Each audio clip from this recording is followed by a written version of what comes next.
Welcome to the preview show. Today, D, T, and Lou are here to help me discuss the game at Sellers Park this Saturday, Palace versus Ipswich Town. Let's start with D because I'm the new host today because D was playing around in the background. D, how are you today, my friend?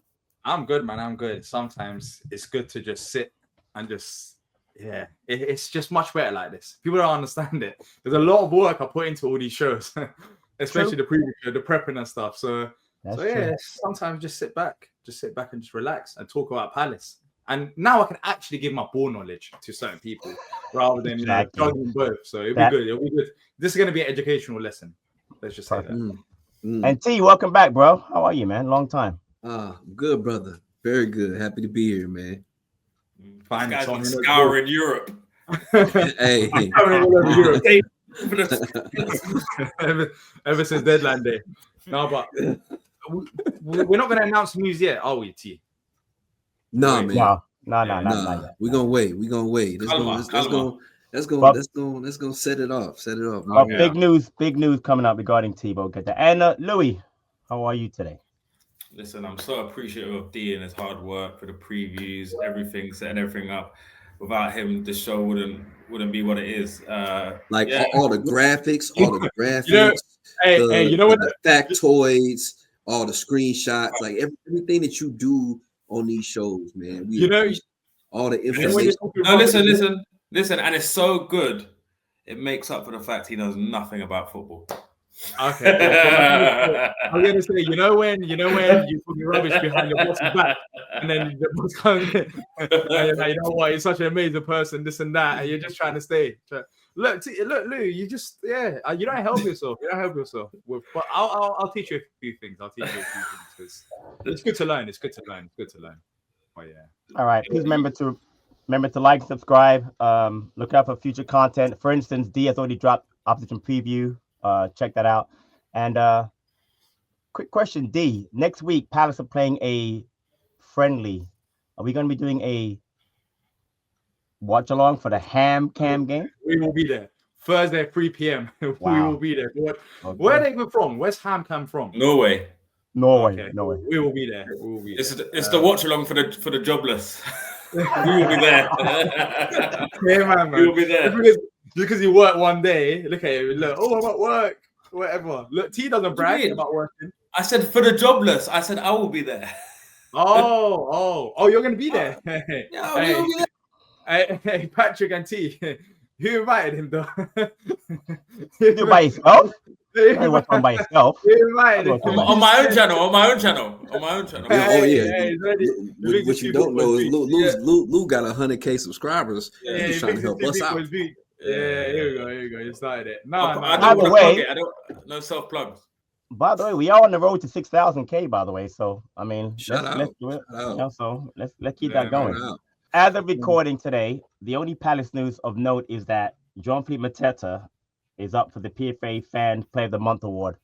So I want to first go to the guy next to me on the right. Your thoughts, D, on JP Mateta? Just sound like they're giving it to anybody nowadays. seems like they just give it to anybody. These types of awards. No, I'm joking. Look, he's had a great month. He's had a great season. To be fair, he's had a great season. He deserves it, but he hasn't got the award yet. So we all have to be doing our part, voting. We live in a democracy, so just go over to the PFA website, cast your vote, and hopefully Palace might win a trophy this year. As on top of their pickup that I'm adding, by the way, so might do the double. But I'm all for it right now. You know what? You just gotta drop out that layover. Yeah. No, I just realized that. Yeah, you can't. So we can't do graphics on the show today because I had a whole bunch. So you can do it. Look, just pull it back up real quick, and then I'll just hide this. Yeah, no, you can do it. You can do it like this. Yeah, just pull it up, and then. I want to show the whole. We talk about how good JP's season. Thank you, T. How great JP's doing, but I mean, look at these numbers for JP. Yeah, he's doing very good. 12 goals, 2 assists, 14 GNA this season. As far as this is a combination of, by the way, of Chris Pass and Ipswich players. We'll get into Ipswich in a minute. Obviously, the last. Right. So this is specifically us and them. Right. Okay. He's having a really great season. I mean, I don't want to go over it too much, but I just wanted to show that because I mean he's having a really great season. Unfortunately, obviously he's not going to play five this week. Was playing that well. Wow, Liam Delap is actually playing really well for them. Wow. Yeah, yes. Put it back and get my back. Get him back on. Yeah, what's going on? I wasn't on that whole bit where you were showing that graph. Yeah, we won't do much, because I forgot that D had this special layout set up, so I'm not going to do that. But I wanted to show that, he's having a really great season. So, whenever you want to show something, we can easily just drop that out. Nah, I don't want to. Lou's got to be part of the show. I can't be dropping Lou out of the show, so I'm not doing that again. So let's get into the match for this week. Ipswich. T, what are your thoughts on how they have done this season? We know obviously they've gotten a double promotion from League One, the Championship, League One Championship, One, the Championship, Premier League. But what are your thoughts on as far as how McKenna and they have done so far this season? Well, it's kind of similar to because I'm watching the opposition preview, similar to what the gentleman said. They've accomplished a heck of a lot already, and as a fan of them, for them, I'm sure that they are appreciative of everything that they've already accomplished as a club to go from League One to now being a Premier League club. So let me start by saying they've done an incredible amount to even get to where they are right now. As far as this season is going, scratching and clawing is the phrase I think of. You know what I'm saying? They're just trying to do whatever they can to try to stay up, but it's been rough for them, man. So for us and what we're trying to do and where we are right now in the season, this is a really good matchup for us to try to get some points from it. So and try to move up from here. So they've had their struggles. I mean, naturally. I think the big thing for them right now, and I think Patrick, you gave a really good screenshot of this. They're dealing with a ton of injuries right now, seems like. Yeah, I want to get into that. So, D, you did a great opposition preview. The guy on the show spoke about players to watch and injuries. Can you just give an update on how Ipswich is looking like going towards this game on Saturday? Yeah, they've got a lot of injuries. They've got a lot of injuries, but the only thing about that is as soon as he mentioned that, I was more thinking about the Everton game. We can't just look at the injuries and think, it's going to be an easy game. For me, I guess the week is over, but the 3 game span that I was looking at going into these 3 games is still not done. We've still got something to prove against Ipswich. Villa passed the test, Millwall passed the test, and now Ipswich. If we win this game as well, I can be a bit more confident saying that finally we've turned the corner with our home form. The Villa game was very convincing, scoring 4 goals at home, something that we struggled to do all season long. The Millwall game was also convincing, the fact that, there was injury time, but we scored very early on in that game in terms of actual game time played. So we've been scoring goals. This is another opportunity against a side that's considered, I think, over 50 goals already in the Premier League so far this season. Yes, JP won't be there, but we've got enough quality to go and beat them. So this is a game where I'm looking at saying, they've got injuries, which should help us, but don't become complacent.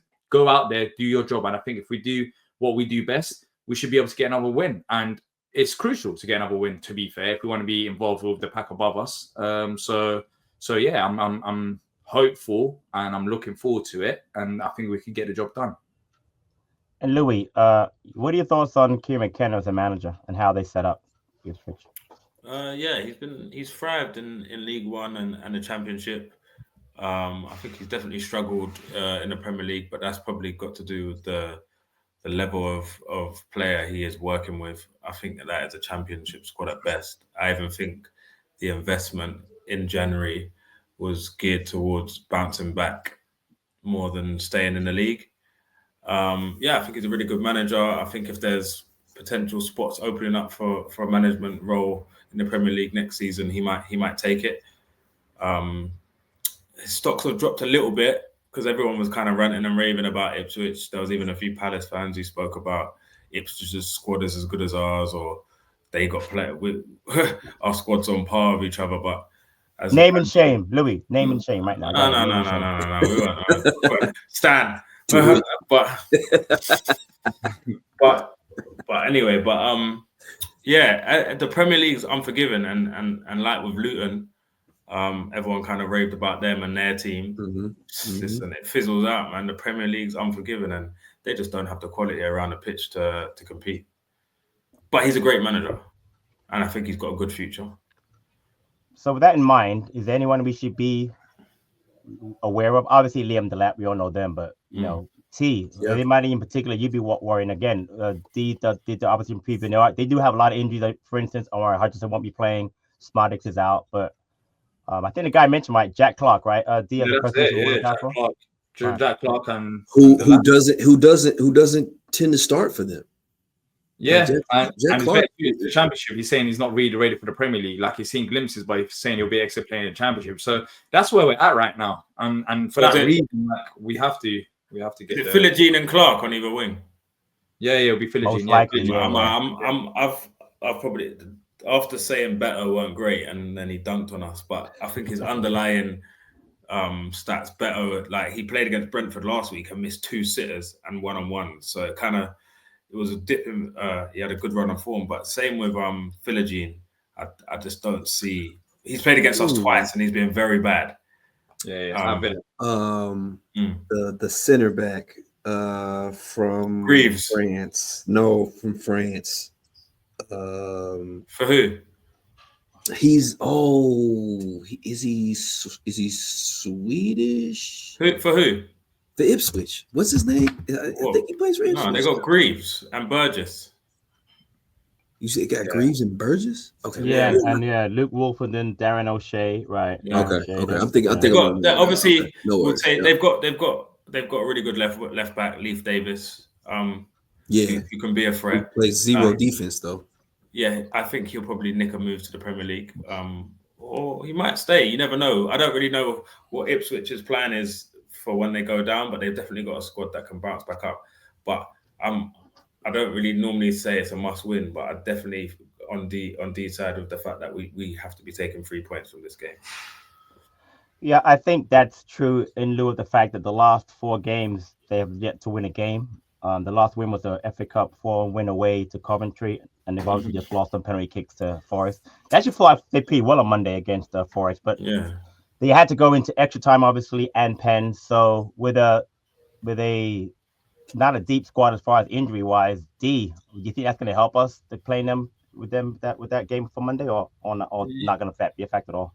I think there's a factor as well in terms of Forest in their last 4 games. I don't think they've been that great either. I don't think they've won a game. I'm not too sure. Something like that. I saw a stat like that. So I think Forest is one to look at to see how their form unfolds going forward. Because I'll tell you, the last 1, 2, 3, 4, the last 5, the only win they had was the penalty kick win over Ipswich.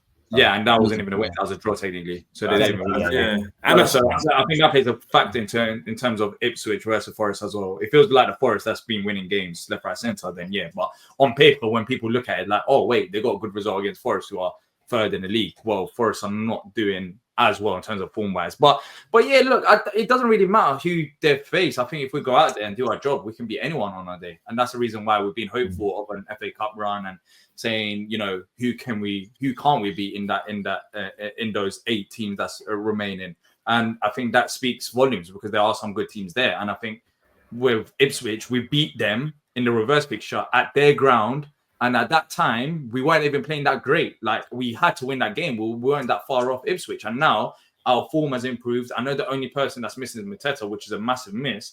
But I think we've got enough in terms of, like, everything's now clicking in terms of style of play, patterns of play. Everyone kind of knows each other. We've got a stronger bench than we did last time around against them. So we're in a better position. There is no excuses for Palace to go into this game and say, oh, we got a draw, we'll take that. No, we can't take a draw. We can't take a loss, of course. We just have to win. We have to put standards. And those are the standards set for this game. It won't be easy, I don't think. But we should be able to step out there and get a win. And if we get a win, we're only maybe 3 points behind Villa or Fulham, depending on results. And we spoke about it. We spoke about it in the group that from Spurs below us to 7th place are all playing each other. So I feel like on our run that we've been on, every other team's picked up points at the same time. We can't catch Brentford. For some reason they're always 2 or 4 points ahead of us. I don't feel like we're a team who should be 12th. I think we're one of the better teams in the league. So yeah, man. Hopefully we can get away from home. But at home, we've improved, but I think that's what's cost us. That's the reason why we're. But the underlying performances at home weren't bad either. The results weren't great. The data shows that we was performing well at home as well. It's just we weren't. Does it? I don't know about Brentford or Everton. Well, no, we had loads of chances against Everton. We did in first half, second half after they scored a goal. We didn't have that many. But I'm telling you, the data shows that we've still been performing. Yeah, I guess so. But from my eye test, I think we've been better since the Villa game. I think that's where I want to shout out the article that Stan put in our group chat today. It's in the Times by a gentleman by Hamza Khalik Lunat, is a football data journalist. It's a fantastic article. It breaks down exactly why we struggled in the beginning of the year. And I'll tell you right now, the struggles came down to three things. Three. Errant finishing, which we talk about a lot, about we weren't finishing our chances. Players come late from the international break, who weren't fit, because the Glasgow's system of pressing, you have to be fit. And obviously the losses that we had, Olise lost, and then bringing in players like Sarr and Lacroix, etc. So if you get a chance to read it, it's an extensive, it breaks down our XG, expected XG, goal difference. It's a really good article. I highly recommend it. But let's just switch now to Palace. Our current form, we have 2 defeats in our last 13. We have 9 wins, 2 draws, and D wants to bang on. We have 2 losses. Yes, D, we lost to Brentford and Everton at home. You are correct. But we have 9 wins in that stretch also. We're playing really well. But obviously, the elephant in the room is going to be missing JP for this weekend and how we're going to set up. So let me go to DUT first. Obviously, with JP not being there, we all know how important it is to the way that we play. Glasgow has gotten the best out of JP. JP fits our system very well with Sarr and Eze playing off of him, and then Wharton in there and Hughes. But obviously, also, by the way, Hughes won't be playing. So what are your thoughts as far as how we're going to set up? Because we know we're going to be a 3-4-2-1, but how we might play on Saturday versus Ipswich without JP and without Hughes. Well, first, Patrick, thank you for your information about the last 13 games or so, because the reason my thought process with that, and I stick to it, is that right now Palace is the team that nobody really wants to play in the league. I agree. And that's just the truth. I think it's just because of how we play and the way that we make other people play. And you look at what Unai Emery talked about when they came out against us in that last performance, how we and it's been pointed out multiple times by Louis, he doesn't play he plays his way all the time. And what did he do against us? He decided to come out and change everything and try to match us. Who else? You know what I'm saying? Potter. Exactly. West Ham, exactly. So you see, so now you see teams trying to mimic or emulate what we do to try and stop us or negate what we do. What does that say to you? That's an A-side tactic. That's the thing that an A-side team has other teams do to them. And I don't think other teams really look forward to playing us at all. But I think the good thing for us, in speaking in light of what's going on with JP, is that Nketiah is playing well. I think that's the thing that's probably the most encouraging, is the fact that Nketiah's now got 2 in his last 2, which means his confidence is up there. So he's going to come in playing with a great deal of confidence and being on the front foot. So I think that's what works out good for us. And then, luckily with, Wharton coming back and getting starts and being healthy, he can step right in for Hughes and we won't miss a beat, which is a great thing too. Louis, we all know how different Nketiah is to Mateta. So what adjustments do you think Glasgow will make or the team will make in order to get the best out of Nketiah? Because obviously he's not the same as JP. JP is stronger, makes different kind of runs. Nketiah more of a fox in the box type of player.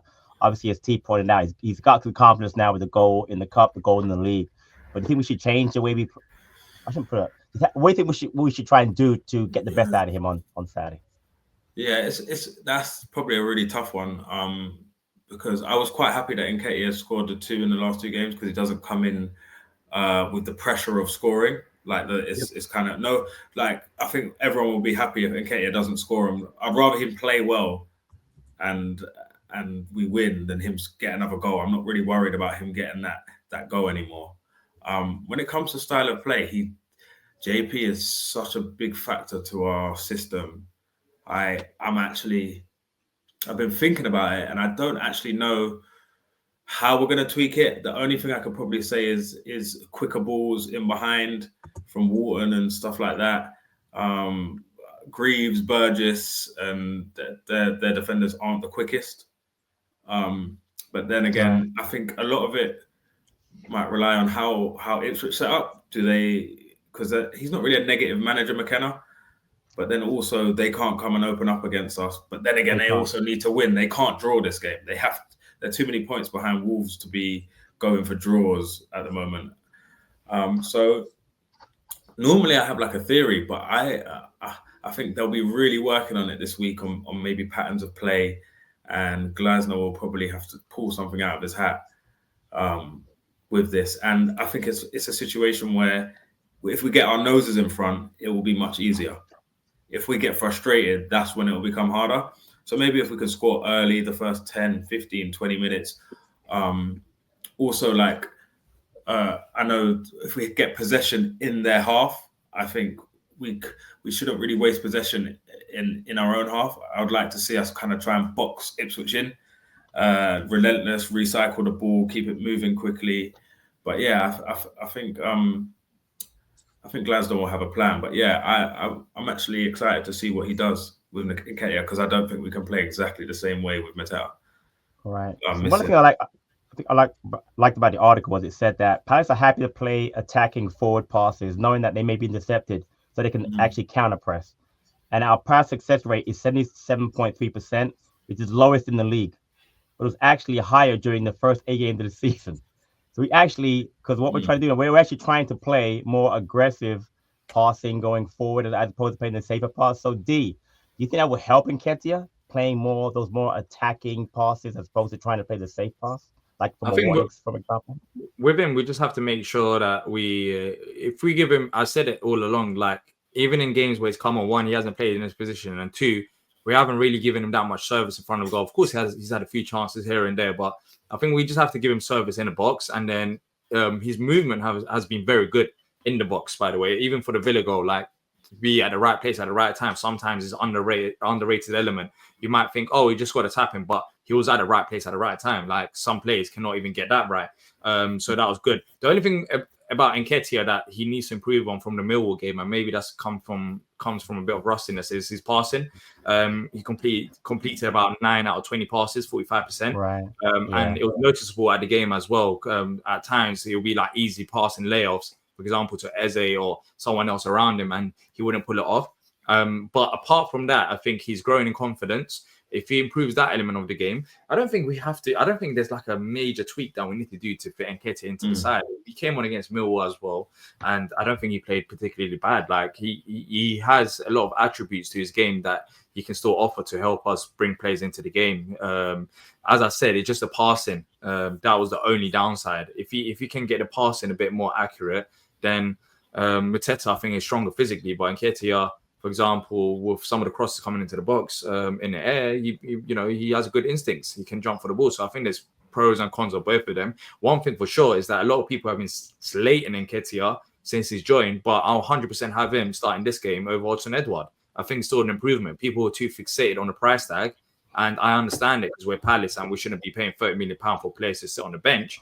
But it's still having quality depth. It's having Premier League experience depth there, and that's what Nketiah offers. And that's the reason why I'm not as panicking as much, despite Mateta being as good as he's been, because I know that on his day, Nketiah can still come and perform. Whereas Edouard right now is not even on a bench of Leicester, who are getting relegated. Right.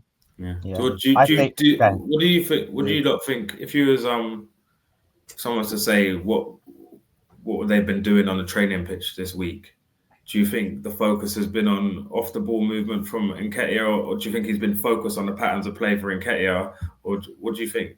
Well, why are we so fixated on Nketiah? Like because he can't. Like he can do. I think it's probably just busy. I think it's just business as usual. I think they're conducting a completely different player. The same way. No, I think. I don't think they're going to change the way that they're training just No, I'm saying like for patterns of play for the game in preparation for Ipswich. Do you think he's implementing any new things or different ways to play with Nketiah playing, or do you think he's just going like for like? We're going to play exactly the same. Yeah, exactly the same. I think they have ways of doing it. I think they probably already have ways like patterns of play already installed that they'll probably do more often with Nketiah rather than JP. I could see that happening, but I don't think they're probably installing anything specifically new that we haven't already been doing. You know what I mean? Yeah, I think the patterns of play that they when's the last time he started a game? When's the last time he started a game in the league? It was for Palace, but I don't remember was it the Forest game? Maybe, yeah, for Forest. Yeah, exactly. Quite a long time. But this is basically the Millwall game was basically a start as well. If you deep it, he came on after like 5 minutes of playing. So it was a tough game. It was Stockport. He started Stockport. No, last league game. No, he league. Yeah, I think it was Forest. That was a turning point. Yeah, exactly. But the thing is, Nketiah, there's no backup option. I guess if something goes wrong, then Saul would need to go up front. That's another factor to consider. But I don't think Glasgow's going to be changing a lot of things regarding Nketiah. I think Nketiah's still got his own qualities. I know you're talking about Mateta, but Nketiah's not bad. That's what I mean. If he's got what does Nketiah have? Mateta has. Like, what do you think we're going to be missing out on between both of them? Is it like a hold-up play? Honestly, I think hold-up play, link-up play, runs in behind. Yeah, I think it's I think runs in behind and Nketiah was doing it against Millwall. Look, again, the people were finding him. I think Lou makes a great point. I don't think they're necessarily going to change patterns of play, but I think I was just asking, putting it out there. They're different players, and you have to admit that and know that you cannot possibly play the same with Nketiah as your number 9 as JP. I'm not saying it's good or bad. I'm just saying you cannot play the same way. So Lou's question is a great question. I don't know what they're going to be doing. I'm sure they're doing something because I totally trust Glasgow. It might be a tweak in the 10s. Exactly. The 10s might play closer. A little closer. I can see them playing closer to because he's not going to be able to play back to the goal and hold the ball up the way. Like is Eze going to drop a bit further back? Is Saar going to push up next to Nketiah? That's what all I was thinking in a sense of a tweak, not as in a whole style change. And it could be more pure counterattack, straight fast break counterattack type of thing as long as he's got his passing right, I don't think there'll be that many factors that Nketiah I think Mateta of course is the better player, but just his passing, that's the biggest aspect in terms of his link up play. Everything that we're talking about there about Mateta, what Mateta has and Nketiah doesn't, it just links to one thing: passing mainly. Right. Passing and strength. He does. It's his strength, and he's big enough to occupy a couple of defenders, and he's good in the air as well. So I even remember whether last two have been with his head. Last 2 goals have been with his head. Ipswich defenders are quite physical, and you saw what JP done to Greaves last game with the step over, and he left Greaves on his bum badly. And Nketiah needs to step up. He needs to step up. I would like to see Nketiah this game play his way into the game because I know he's probably going to be chomping at the bit because Mateta's out. It's like the pressure of, I know he scored 2 goals, but it'll have the pressure of, you're finally getting your start. Show us what you can do. So I'd like to see him in the first 10 minutes, get it, give it, get it, give it. Not try and, sometimes I feel like he occupies Eze spaces sometimes and he tries to get into those little pockets and turn. I'd like to see him just try and keep it simple and play his way into the game and not try too hard because you can sometimes I feel you can tell when a player's really trying too hard. I don't know if it's a bit like how Eze done when he came on against Millwall. You could see what much he wanted to do well. Yeah, and Nketiah done that against Millwall in terms of the opposite of what you're saying. In the second half, there were moments where, for example, normally for Palace anyways, from what I've seen, he'll take a shot, but he made a pass because he scored a goal, he's got a bit more confidence, like he's not forcing it. But yeah, you're right before. Same with the Chilwell situation when he should have played it to Chilwell when he took a shot. Just that calm and relax that we need from him. I think as soon as he scores a goal, he takes a bit more relaxed. I think it's the goal that was like bugging him because, of course, he was struggling to score Premier League goals, this and that. But he's got 2 and 2 now. He's got 2 and 2, and I think for him to get into this Palace side and have more consistent minutes, he needs to show Glasgow not only what he can do in front of a goal, but what he can do in terms of his overall play to bring players in. Because that's one element that he needs to prove himself. Yeah. So I want to move it on real quick because I'm pretty sure the only 2 positions that I think are in question after obviously Nketiah, and it's not a question because there's no JP, would be who plays next to Wharton and do you play Chilwell again? So we'll start with UT. I'll ask them both. What are your thoughts on the partner for Wharton? Because Hughes is suspended and not. Who would you play, Chilwell and Mitchell, and why? Yeah, I mean, you got to go with Jeff Lerman for me personally. I think he's a really nice compliment for us to what Adam Wharton wants to do because of Lerman's defensive acumen really allows Wharton to really be set free and play those unreal passes going forward that we love to see from him. As far as the Ty versus Ben Chilwell thing, me personally, I think you still roll with Ty. I don't think he's giving you a reason not to be the guy moving forward for us. And just because we have someone like Chilwell, who's kudos to him, has played well when he's gotten in there, I still don't think that he's done enough to make us say, oh man, he's got to be the guy. He's got to play. You know what I mean? So I think that we still stand to play very, very well with Ty in there. So that wouldn't change for me. Louis, what about you? Midfield partner for Wharton and left wing back. Yeah, I think the team kind of picks itself. Exactly what T said. Really? Yeah, man. Really? The only other person you could say could partner Wharton would be Kamada, in the sense of we'll have the ball a bit more and someone who's a bit more technical. But I don't think Kamada's earned the right to shift Lerma yet. I think players have to earn a right for a spot. And as much as Kamada had a little resurgence, his last few cameos haven't been the greatest. Did he come on again? He didn't even come on against Millwall, did he? He didn't play against Millwall. And that's quite telling from Glasner, I think, to not bring him on. But came on, but played well against both Fulham and Villa, by the way. He may play both. I don't think he played well against Fulham. I think he done okay.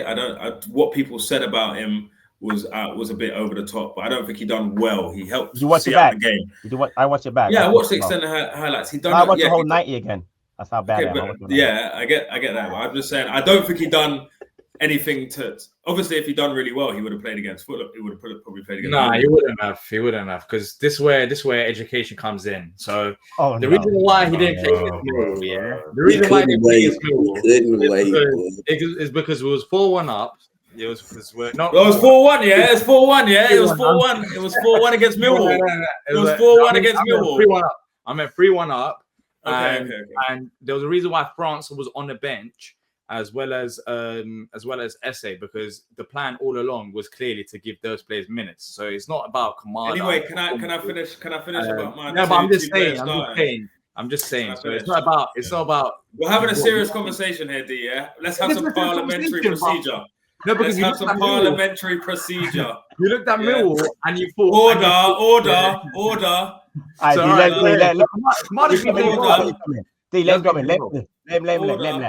him land. Anyway, as I was saying, I think Lerma hasn't done. Kamada hasn't done enough to dislodge Lerma. But I also think if it's not working and we need someone to move the ball quicker, Kamada could come on and do a job. I think that works exactly with Mitchell and Chilwell. Mitchell, we've had 2 good games in a row. Chilwell's had a good game.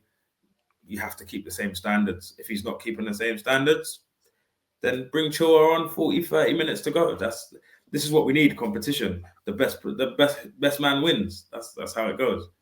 D. Go on, D. Okay, the floor is yours, my friend. Go on. Bomber class.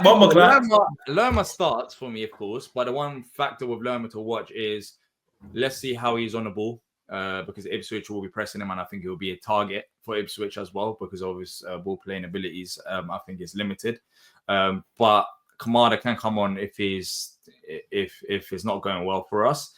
But yeah, I mean, there isn't really that much to really pick between. I mean, Chilwell and Mitchell, I think he'll go with Mitchell, but I think Chilwell is knocking on the door a bit louder after his performance against Millwall, in my opinion, because of what he'd done going forward. He was at not just his overall play, just in terms of like his positioning, just everything about it. Like, he was keen to go forward. He was at the right place at the right time. So he looks a bit more exciting going forward than maybe Mitchell does. But I think Chilwell is too early for this game, but maybe over the camp and going forward, I don't know. I won't be surprised if at some point Glasner makes a decision to go with Chilwell. over Mitchell. But it depends on the games. If we're struggling to score goals or create chances, I think he's not scared to make the subs, which he's done before since Joe joined the club very early on in the second half. I think that's the best part about it, honestly. We can sit here and talk about who starts and who doesn't start, but I think the best thing that we have going for ourselves is the fact that we don't have to play Ty for an entire 90 minutes 100%. every single match. From the stance of match fitness and injury concern to what D just mentioned, with the fact that we have someone we can bring in that brings a whole different skill set that could be necessary at a certain point during a match. Yeah. So I think that's the thing that truly we're most fortunate to have right now. It's just that person that we can go to give him rest or to give us a brand new, different type of option at that position. Yeah. All right. Thanks. So before we get into the score predictions, I have some game facts. I would have put it on the screen, but I don't want to mess it up. So basically, Pats have never lost a Premier League game to Ipswich ever. We won the last 4 in a row. The last top flight home match against them was a 3-0 victory in November 1994. How old were you, D, 1994? I wasn't even a sperm. Bro is in deficit, minus. I don't think I was doing the plans. No. I was only one anyway. I was only one. Ipswich's lost away league game against Palace was a 5-0 loss in Championship, November 2012. Lou, your thoughts on that game? I know you remember that game, so the 5-0. Yeah, and you too, D, should remember that game. That's when you became a Pats fan for the first time, 2012. Was that Dougie or Holloway though? That one was that just after Holloway took over? Correct. Yeah. 5-0, the Glenn Murray, blah blah blah blah. Yeah. Was it a midweek game? It was during the week, yeah. It was a penalty, right? Murray scored. It was like 2 penalties or something. Might have been 3. I gotta look at it. I think it was 3. Yeah. You remember it, Lou? Or no? I remember. I remember the. I don't remember it that well. I remember being at the game. Balassi, no, 2 penalties by Murray and Moritz. Get your Moritz out for the lads. Was it the free kick, right? No, the free kick was when he scored 2 against Wolves, I think. Wolves, yeah. So the 5-0 game. So, continuing. The last game. Go ahead. The 1-0 game. It was like it was a very cagey game, wasn't it? Do you remember watching it? There wasn't that many chances in it, and they were kind of like, and it's weird because they were like the team who were meant to come on to us, and we were going to hit them on the break. So it's going to be quite roles reversed this game, isn't it? We were struggling that time. Well, we're still we're struggling to get wins, etc. Decore got dragged at half time, and Lerma come on and changed the game. Yeah. Decore was struggling. Mateta nearly got the 2 yellows, didn't he? He nearly got the 2 yellows. Yeah, it was early December. I remember that. I actually remember that. It was early December. But I think our form pretty much changed after the Brighton win because we faced Brighton after, right? Yeah. No. I think so. Yeah. No, it was. I think. Was it Ipswich then Brighton or Brighton then Ipswich? Yeah, that's what I'm saying, Ipswich and Brighton. And then after the Brighton game, we kind of got a bit more into it. It was Ipswich then Brighton. Our bench is stronger.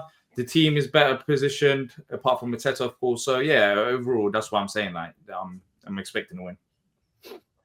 So, finally, Palace have not lost any of their last 18 Premier League home games against sides starting in the relegation zone, which obviously Ipswich are. Just a quick update. Palace are 12th on 36 points and Ipswich are 18th on 17 points. And lastly, Ipswich remain winless in the Premier League so far in this calendar year, drawing 2 and losing 6 of the 8 games, sitting at least twice in 7 of those games. So you can expect goals by the Palace. So with that in mind, we'll start with you, Louis. Prediction. It's a tough one. I think we was all 1 goal off, wasn't we, for Millwall? Like I was 3-0, D was 3-0, you was 4-0. I had 4-1, yeah. Yeah, 4-1. So it was all quite close. What am I gonna go? I'm gonna go 3-0. 3-0. I'm gonna go Nketiah, Sarr, and Walton backflip. You know what? That's wild. I'm gonna do mine now. I wrote my prediction down right before we started this, and I actually wrote down 3-0 Palace. I wrote down Nketiah, Wharton, and Richards. So this is mad. Me and you, sis. That's crazy. I'm not gonna change either. I'm gonna say 3-0. Well, T prediction. Man, I'm not gonna lie to you. I had 30 also. I had 3-0 also was gonna be my call. It gives D a clean run at winning. It gives D a clean run at winning. Exactly. I got 2-0. I got 2. No. I want. Wait. I want. No. Don't do that. What? T scorers. T. Oh, My scorers in the Might as well do 3-0. that. I'm going Ebbs, Ishmaela, and Nketiah. I don't need D. D already picked 2 on the opposite preview. You can't change it. No. If he's done 2 on in the opposition preview, that's it. That's it. Yeah, that's it. We got you already. Exactly. No. You can't. You can only say the scorers. all right, Give me cool. scores. No, Give me I'll scores. go 2-0 now. I'll go 2-0 No, you now. can't change. You can't change it. It doesn't work that way. You can't change that, man. We're doing it here. Like you can. No. Scores. Yeah, Just give me I'm going the 2-0 goal now. scores for now. Bro. Keep Man, going. spread betting. Are you Tony Bloom? I'm going 2-0. So I'm gonna go for. So you wait a minute. can't You go go 2-0. 2-0. Wait. If you go 2-0 right now, it discredits the 2-1. So if the 2-1 happens, He's don't only get to got claim 2-0. that. He's only got 2-0. yeah. We went 3-0. Okay, wait. Time out. No. Next season, I'm putting together a spreadsheet with graphics. So every single time we do a preview show, I'm putting it on the screen. So you can't do this 2-1 this show, 2-0 that show, 3-1. It's not And gonna then happen. he changes it. Exactly. It. They'll change it. So anyway, quickly, lastly, we're running out of time. 2-0. I'm going Scores. for Nketiah and Chris Richards. Oh, I like that. So you have 2 of the same scores. Yeah. Why would you- Yeah. All right, people, that is it for the preview show. Please make sure that you like, subscribe. Also, D will have. We doing a live match reaction? No watch along, right? No. Watch along. Yeah. Lou and Oh. Tim. Talk. Go ahead, do it. Yeah, Lou and Tim watch along. I'll be doing a match reaction with Lou, I think. And then Me and him are doing content. Yeah, ratings, maybe ratings. Palace news if there's any news, we'll see. But yeah. All right, Maybe we do a Friday live after the press. Oh yeah, for Glasgow's press conference. Yeah, exactly. Yeah, that's a shout. Great idea. Anyway, that's it for our preview of Palace Ipswich. Thanks for tuning in. Until next time, up the Palace.